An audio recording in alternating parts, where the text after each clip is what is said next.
invite our next speaker, Noel Segura, to speak to us about the most luminous objects in the universe. So, yeah. Please welcome him with a round of applause.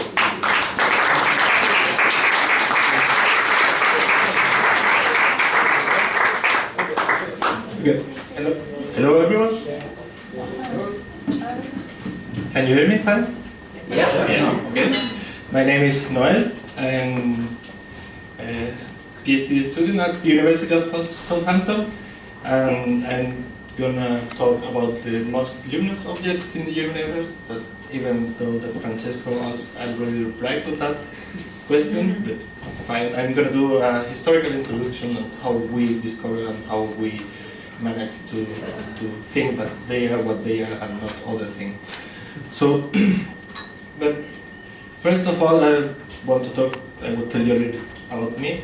I born in Granada, and this is in the south of Spain, in a small town.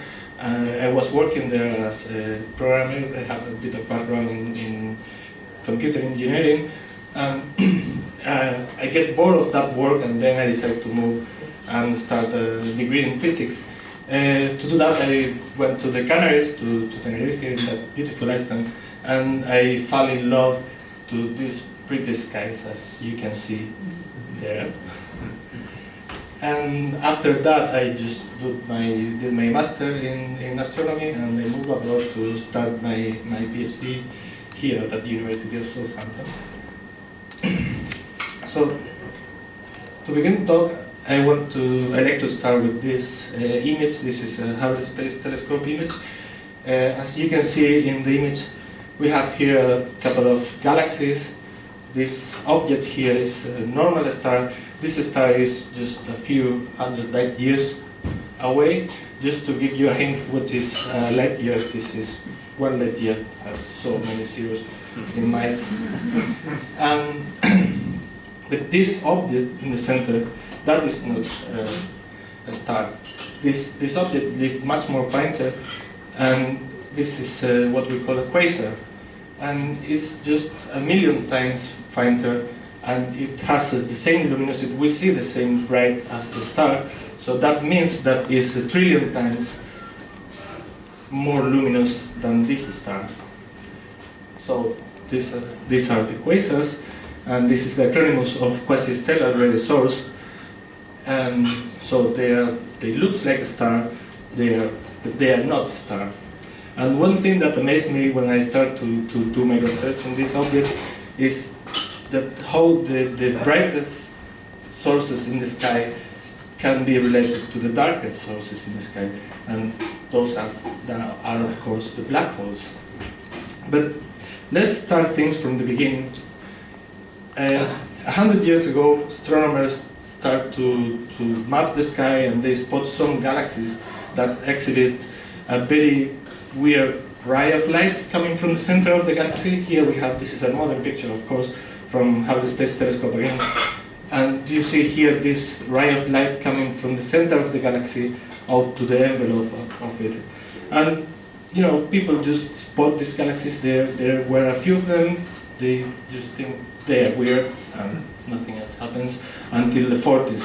In the 40s, the American astronomer Carl Seifert decided to study this object in depth. And so he studied other luminous galaxies. And to give you an example, I show you here two types of galaxies. Both galaxies are spiral. They are about the same size. They have about the same amount of stars. And this one in the right hand side is like normal spiral, but this one in the left, it has this. You see these spikes?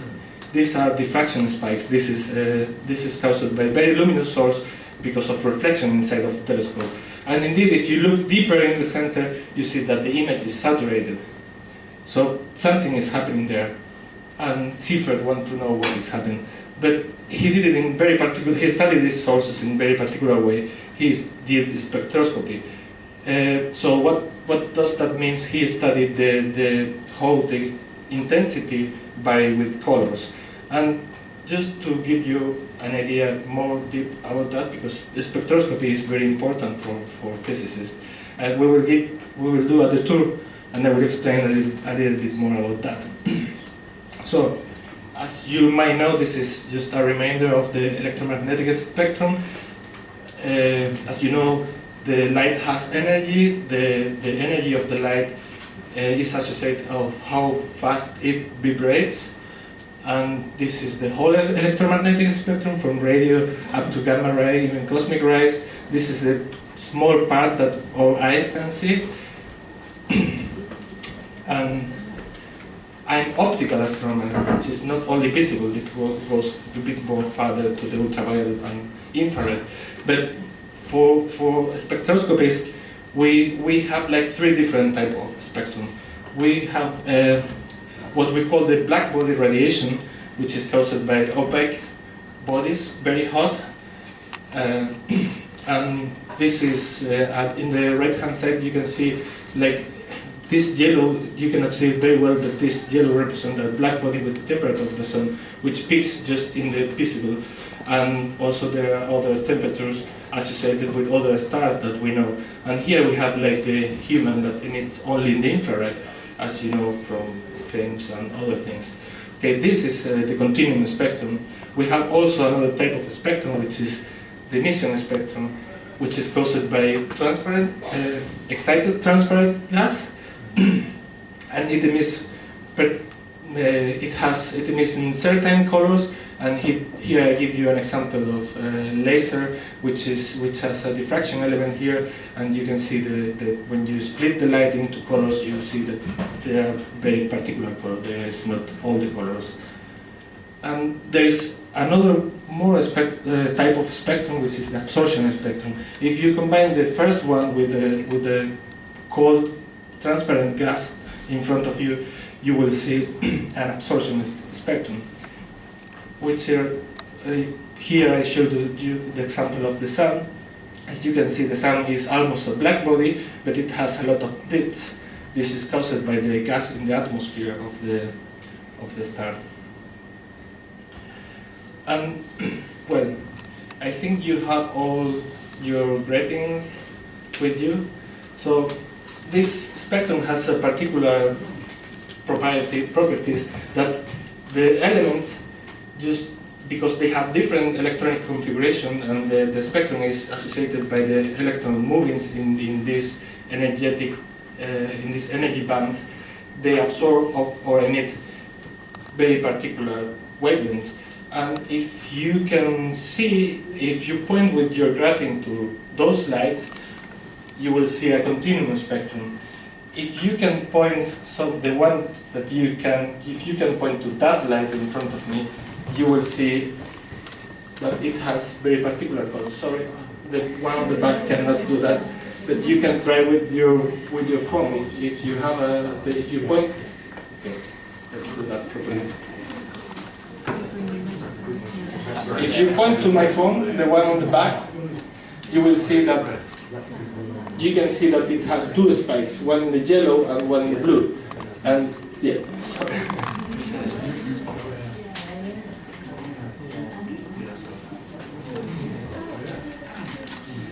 So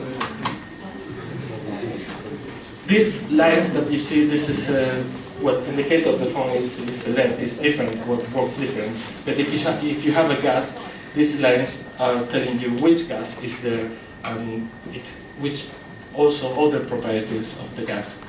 So, and as I said, spectroscopy is like the most powerful tools for physicists. And one thing that we can do in astronomical objects is just to study the chemical composition of source like this one. This is a planetary nebula. This is a star-like sun that already passed to other life, let's say. And you have the old remnant in the center. This is a white dwarf, which is ionizing all of this gas. And with the spectroscopy, we can trace the temperature and density of all of this gas, also as well as the chemical composition. But we can do much more things. We can study magnetic fields. This is one sunspot on the surface of the sun. If we place a slit just in here, we obtain a spectrum like that. This is the wavelength direction, and this is the spatial direction. So this direction corresponds to this direction in the slide. Okay, so here we can see how this line in the middle, this is an iron line, and it's very sensitive to magnetic fields. If you see that here in the center, which corresponds here roughly, you see that the line is split in three. This is because the strength of the magnetic field makes the line split. So with doing this, we can trace the magnetic field lines in the surface of the sun, and we can obtain these pretty images as I show you. Sorry.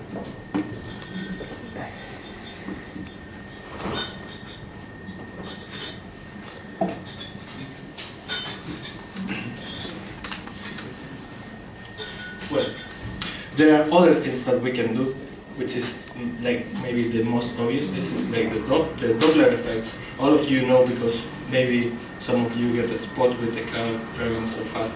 They use this effect to doing this. So if you have a stationary, in this case we are talking about gases, if you have a stationary gas, the lines will be placed in a certain position. But if your emitting source is moving away from you, the lines will be redshifted. And if the gas, the source is moving towards you, the lines will be blue shifted.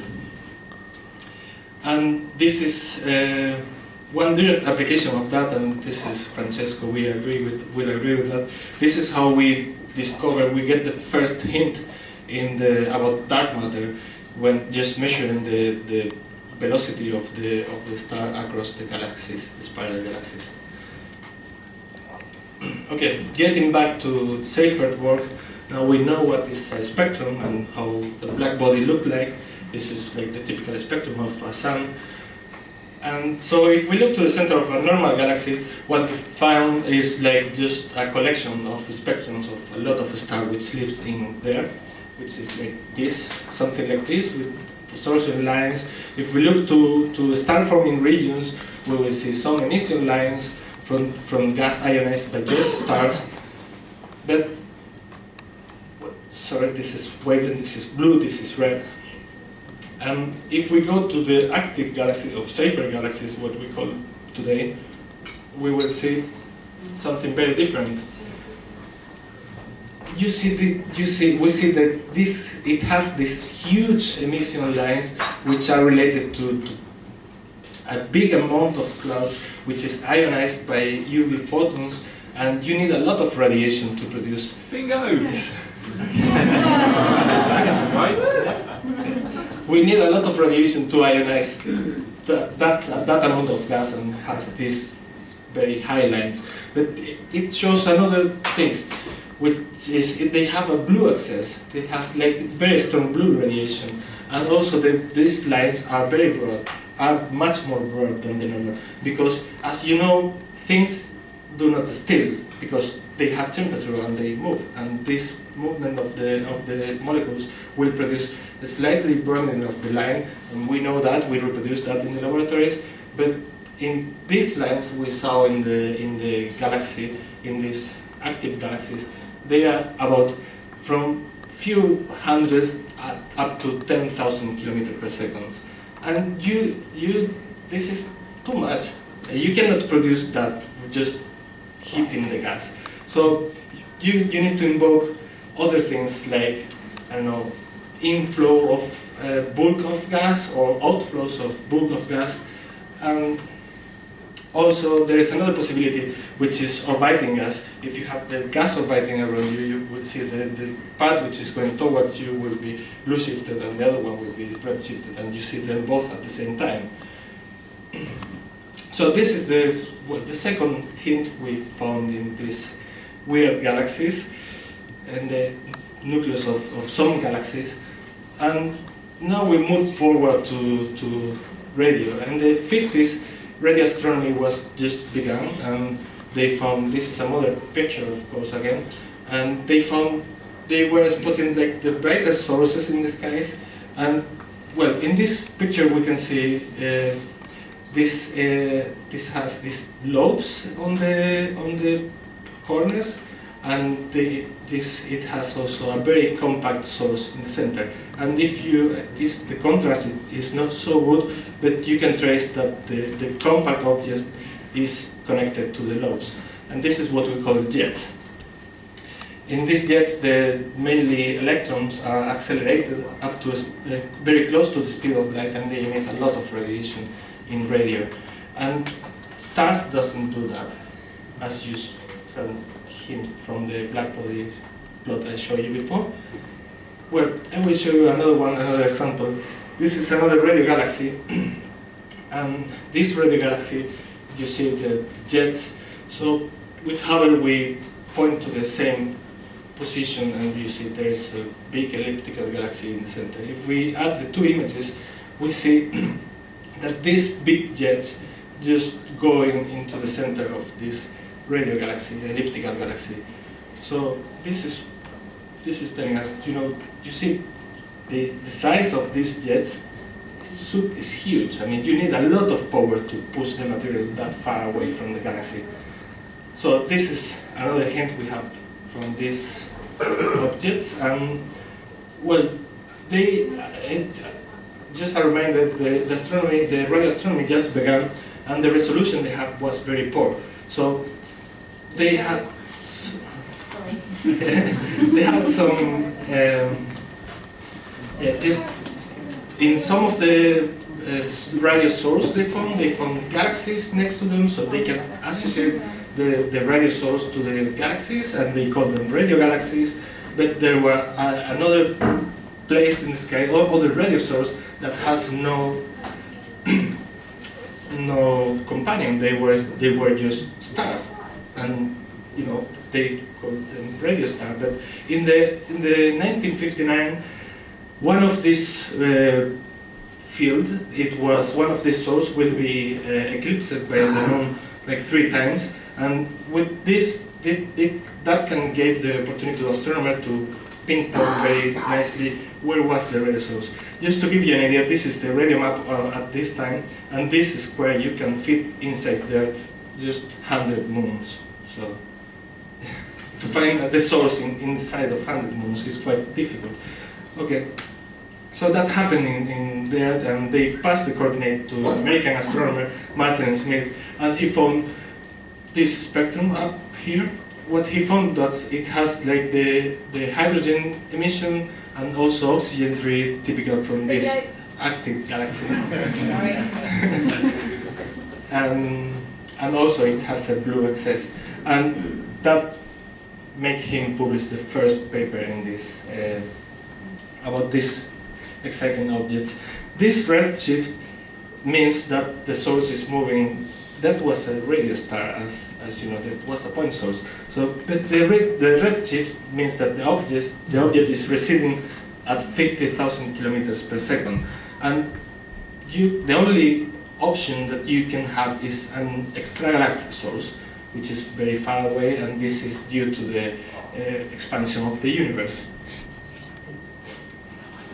So then they start to quickly, scientists start to make similarities between the Seyfert galaxies, which is this one on the top, and the quasars.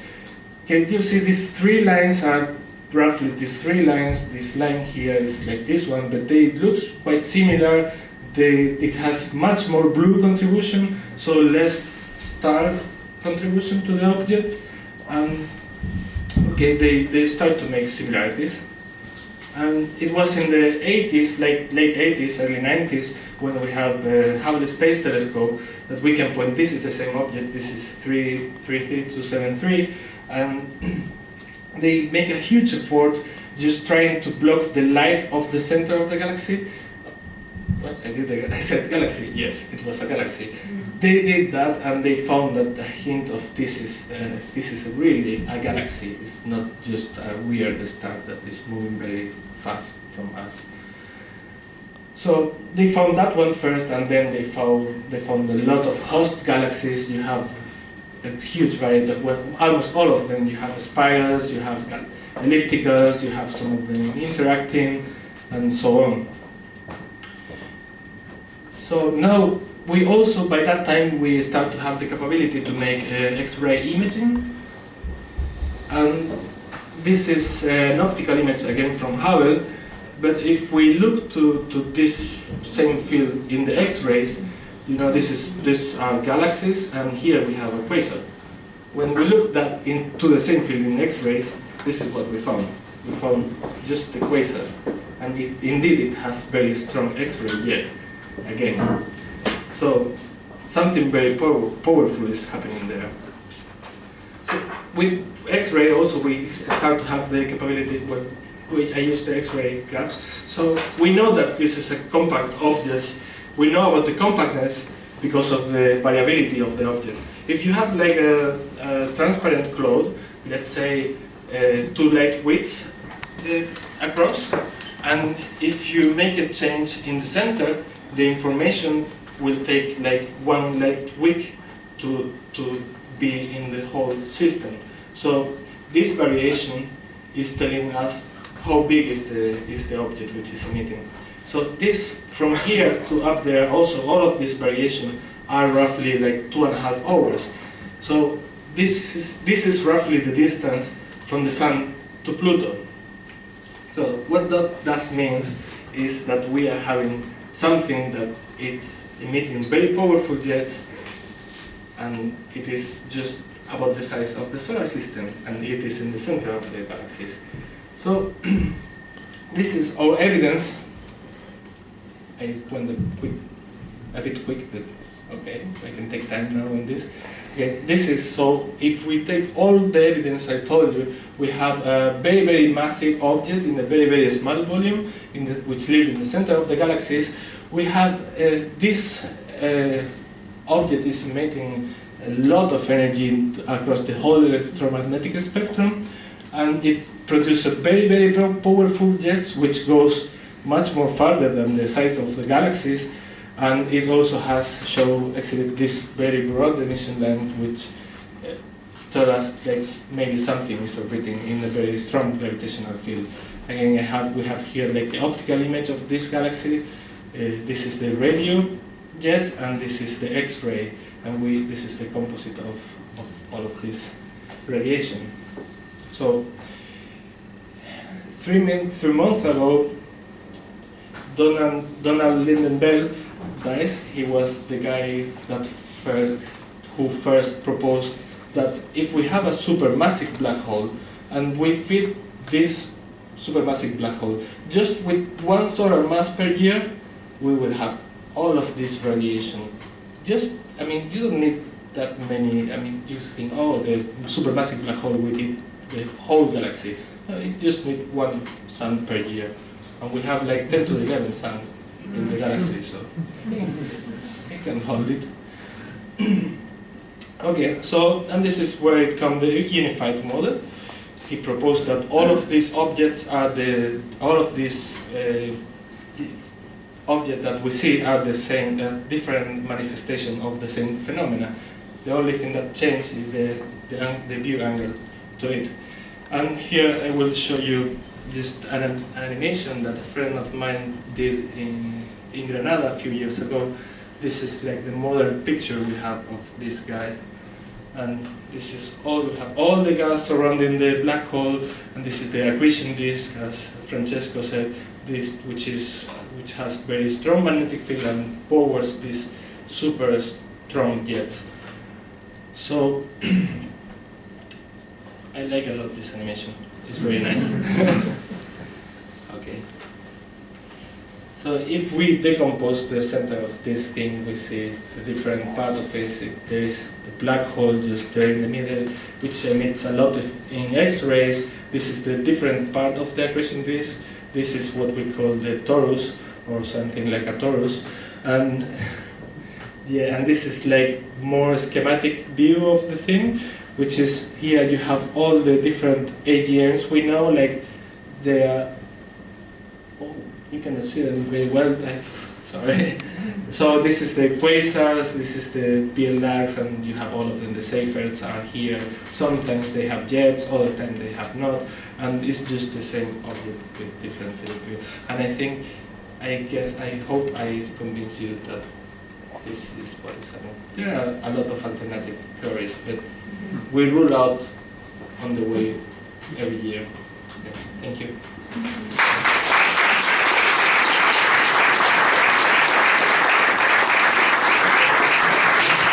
Thank you, Noel.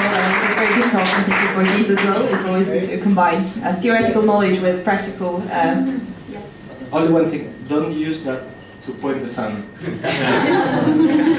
Right. So, do you have any questions for Noel to give this talk? Do the jets that we're seeing imply some sort of inherent directionality to black holes or asymmetry if they're expelling in one direction and not in all of them? What's going on there? Yeah, that's because of the conservation of the angular momentum, and as Francesco said, because everything is spinning, the gas accumulates in the perpendicular to the spin axis of the object, and because of the spinning, there is a force that just make everything collapse in that plane. And the jets, we don't really know how jets form, but they are there, and we see them, and they are super powerful.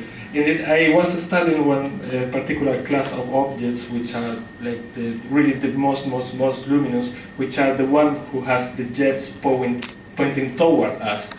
And indeed, some of the radio stars that they saw, they make the mistake to classify them as a radio star because they see only a power law, like a continuum, and this continuum was due to the synchrotron radiation of the jet. The jet was so powerful and it was pointing toward us that you were blind just by the jet, and you couldn't see even the emission lines or nothing. Thank you.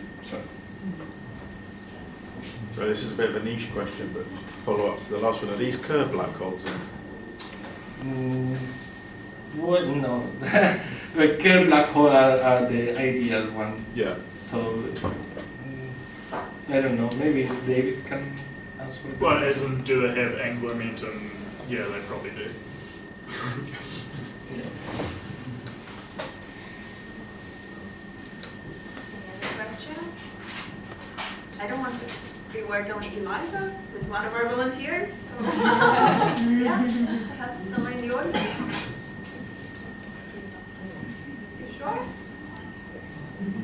Okay then, thank you again. I